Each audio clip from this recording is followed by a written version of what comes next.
Hi! In front of me is Redmi 12 and today I would like to show you how you can set up screen lock.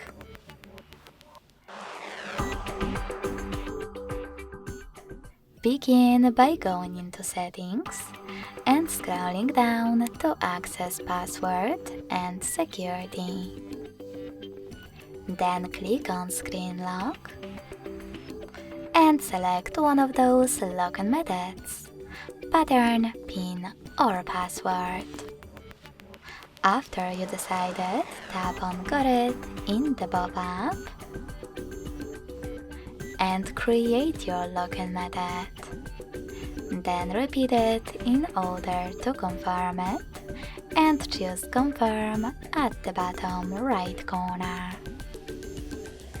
Now select Add in Fingerprint pop-up or Cancel.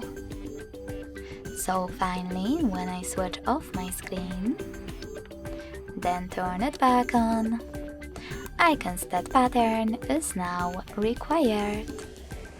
Thanks so much for watching. If you enjoyed this video, don't forget to leave a like, comment and subscribe. Bye!